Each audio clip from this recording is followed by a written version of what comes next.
Hello दोस्तों। तो स्वागत है आपका सिग्मा लर्निंग यूट्यूब चैनल में। तो आज हम लोग पढ़ने वाले हैं हमारे साइंस का चैप्टर 10 ग्रेविटेशन। इसका हम पार्ट 2 आज देखेंगे और आज के हमारे वीडियो टॉपिक्स होंगे।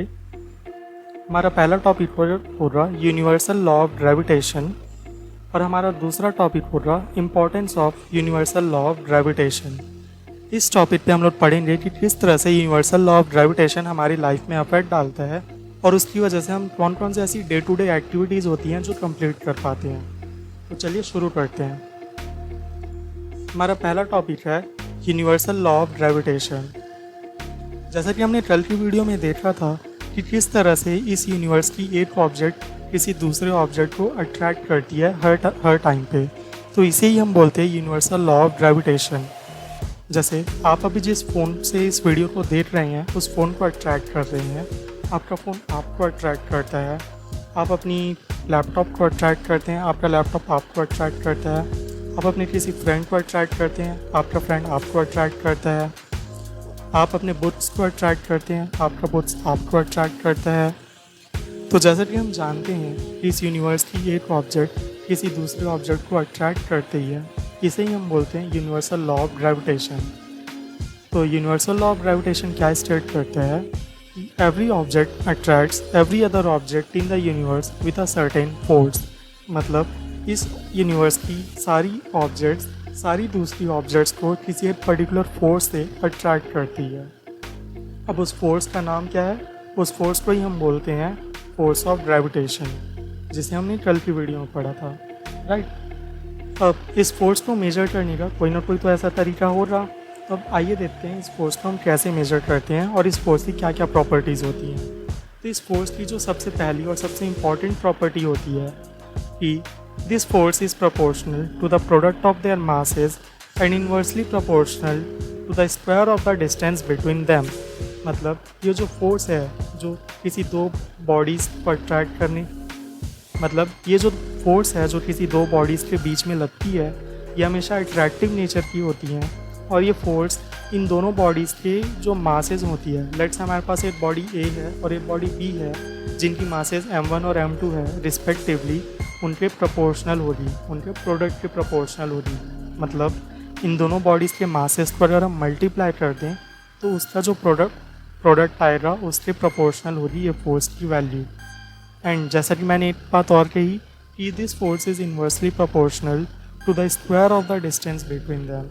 मतलब ये जो फोर्स है इसकी वैल्यू इन दोनों बॉडीज़ के बीच का डिस्टेंस है। लेट्स इन दोनों बॉडीज़ के बीच का डिस्टेंस हम d लेते हैं तो इसके स्क्वायर के प्रोपोर्शनल होगी, इन्वर्सली प्रोपोर्शनल होगी। मतलब this force is inversely proportional to d square. नहीं समझ में आया? आइए देखते हैं। तो अगर हम इस स्टेटमेंट को इक्वेशन फॉर्म में लिखें तो वो कुछ ऐसा होगा कि force is directly proportional to m1 into m2 and force is inversely proportional to d square. मतलब ये force is proportional to 1/d square, right. तो अगर हम दोनों को क्लब कर दें तो हमारे पास एक क्वेश्चन आता है, force is directly proportional to m1 m2/d square. अब अगर हम इसे डायग्रामेटिकली समझें तो लेट्स से हमारे पास एक बॉडी है, बॉडी ए, और एक हमारे पास बॉडी है, बॉडी बी।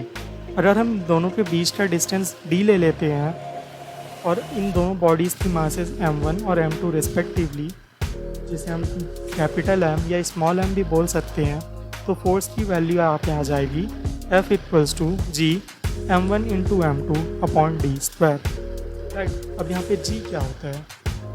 तो G होता है कांस्टेंट ऑफ प्रोपोर्शनैलिटी। ये जो प्रोपोर्शनैलिटी का साइन है फोर्स के बाद, इसे हटाने के लिए हमें एक कांस्टेंट का यूज़ करना पड़ता है, तो उसे हम यहाँ पे G बोलते हैं।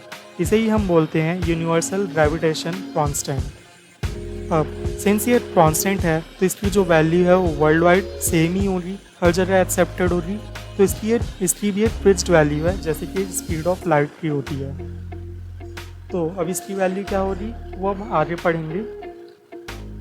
यहाँ पे हम इतना जान सकते हैं कि G is called universal gravitation constant and it's value is constant world wide. मतलब इसकी वैल्यू वर्ल्ड वाइड फिक्स्ड रहेगी, राइट। तो हम आगे देखते हैं द वैल्यू ऑफ G। अब इस G की वैल्यू कैसे कैलकुलेट करेंगे? तो जैसा कि हमने पिछला इक्वेशन देखा था जो होता है F equals to G m1 into m2 upon D square. तो उसी इक्वेशन को अगर हम सिंप्लीफाई करें तो g की वैल्यू वहाँ से आ जाएगी f into D square upon m1 into m2। ये सारी पॉइंट्स को हम अगर लेफ़्ट साइड में लेके चले जाएं, जैसे कि m1 इंटू m2 को अगर हम लेफ़्ट साइड में लेके जाएं तो f upon m1 into m2 हो जाएगा equals to g into G upon D square. तो अगर हम डी स्क्वायर को भी वापस से लेफ़्ट साइड लेके जाएं तो वो हो जाएगा f into D square upon m1 into m2। यहाँ पे हम m1 m2 क्या होता है पता ही है, वो दोनों बॉडीज़ की मासेज होती हैं। बॉडी ए और बॉडी बी की मासेज होती हैं m1 और m2। f होता है उन दोनों के बीच में लगने वाला फोर्स और डी स्क्वायर है उन दोनों के बीच के डिस्टेंस का स्क्वायर। लेट्स से उन दोनों के बीच का डिस्टेंस है 2, तो डी स्क्वायर की वैल्यू हो जाएगी 4।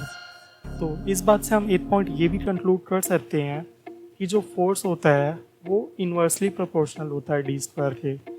मतलब किसी भी दो ऑब्जेक्ट्स जिनके बीच में ये फोर्स लड़ रहा है उनका जो डिस्टेंस होगा उसका हम स्क्वायर करेंगे तो हमें उस फोर्स की प्रोपोर्शनैलिटी मिलेगी।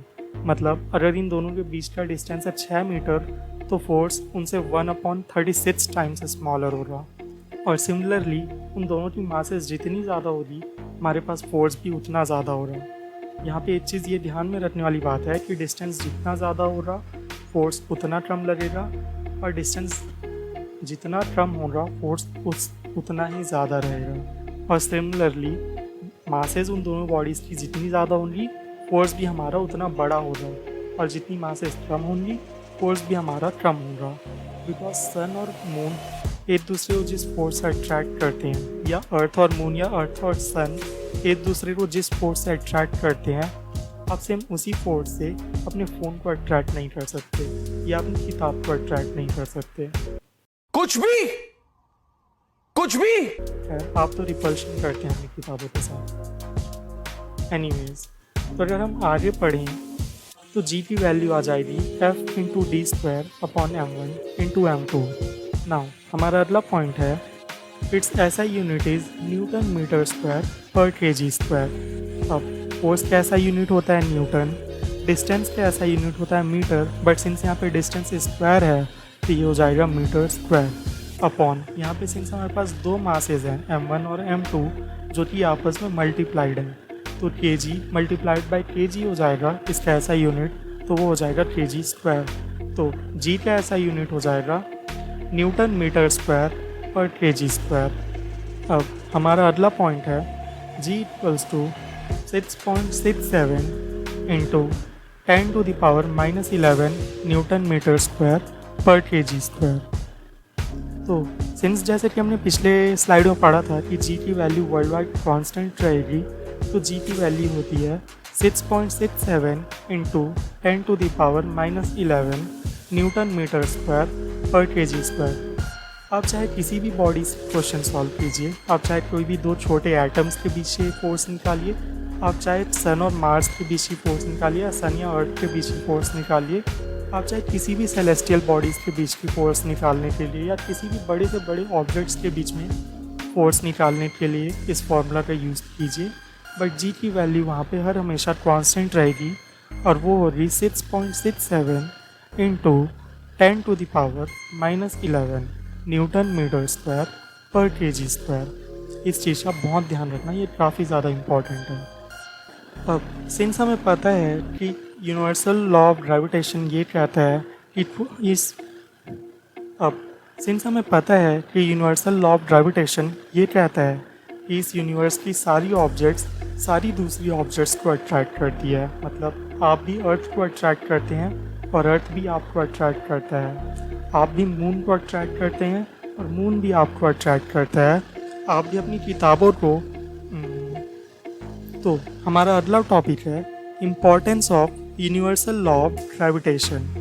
अब जैसा कि मैंने बताया कि इस यूनिवर्स की सारी ऑब्जेक्ट्स इस यूनिवर्स की सारी दूसरी ऑब्जेक्ट्स को अट्रैक्ट करती है, तो यूनिवर्सल लॉ ऑफ ग्रेविटेशन बहुत बड़ा रोल प्ले करता है हमारी डे टू डे एक्टिविटीज़ में और ये काफ़ी इम्पॉर्टेंट, जिसकी वजह से हम कई सारे साइंटिफिक फिनोमेनन समझ पाए हैं और उन पर अब भी रिसर्च चल रही है। तो इनमें से ही कुछ फिनोमेनन्स हैं। हमारा पहला फिनोमेनन है जो हमें universal law of gravitation explain करता है, वो है the force that binds us to the earth. मतलब जैसा कि हमें पता है कि अर्थ एक राउंड ऑब्जेक्ट है, अर्थ एक राउंड प्लैनेट है। ऑब्वियसली सारे प्लैनेट्स राउंड होते हैं, पर फिर भी कुछ ऐसे फ्लैट अर्थर्स होते हैं जिन्हें लगता है कि अर्थ फ्लैट है। एनीवेज, जैसे कि हमें पता है कि अर्थ एक राउंड ऑब्जेक्ट है जो कि अपनी एक्सिस पे भी रिवॉल्व करता है। तो जब अर्थ ऐसे रिवॉल्व कर रहा होता है तो हम अर्थ के नीचे गिर क्यों नहीं जाते? ये सवाल तो ऑब्वियसली आप सबके मन में आया होगा, पर क्या कभी आपने इसका जवाब सोचा है कि हमारे साथ ऐसा होता क्यों नहीं है? एग्जैक्टली हमारे साथ ऐसा इसलिए नहीं होता क्योंकि अर्थ हमें एक ग्रेविटेशनल पुल से अट्रैक्ट करता है, एक ग्रेविटेशनल फोर्स से अट्रैक्ट करता है। और ये फोर्स कैसे हमें पता चला? ये हमें पता चला यूनिवर्सल लॉ ऑफ ग्रेविटेशन से, कि इस यूनिवर्स की सारी ऑब्जेक्ट्स इस यूनिवर्स की सारी दूसरी ऑब्जेक्ट्स को एक फोर्स से अट्रैक्ट करती है। इससे ही हमें पता चला कि अर्थ हमें अट्रैक्ट करता है अपनी तरफ और हम भी अर्थ को अट्रैक्ट करते हैं अपनी तरफ। इसलिए हम अर्थ से चिपके हुए होते हैं और हम अर्थ के नीचे गिर नहीं जाते। दूसरा फिनोमेनन जो यूनिवर्सल लॉ ऑफ ग्रेविटेशन ने हमें एक्सप्लेन किया वो है the motion of moon and around the earth. अब हम जैसे कल की वीडियोज़ में पढ़े थे कि किस तरह से मून अर्थ के चारों तरफ चक्कर लगाता है और वे फिक्स्ड पाथ मेंटेन करके रखता है, वो हमें पता चलता है यूनिवर्सल लॉ ऑफ ग्रेविटेशन से।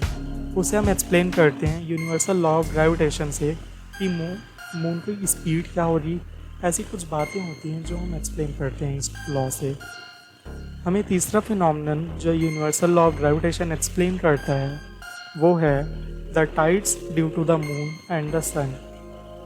अब हमें पता है कि जैसे हम समुद्र के किनारे जाते हैं या किसी बड़ी नदी के किनारे जाते हैं तो हमें टाइड्स फील होती हैं, उसमें लहरें चलती हैं या उसमें टाइड्स आते हैं बड़े बड़े।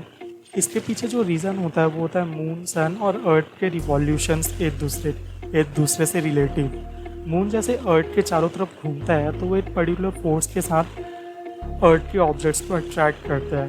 तो वाटर उससे अट्रैक्ट होकर एक हाई राइज टाइड और एक लो राइज टाइड बनाती है, जिसे ही हम बोलते हैं tides due to the moon and the sun. और ये फिनोमेनन हमें एक्सप्लेन करता है यूनिवर्सल लॉ ऑफ ग्रेविटेशन, जिसके बारे में आप हायर क्लासेस में पढ़ेंगे। तो आज की वीडियो के लिए बस इतना ही गाइस।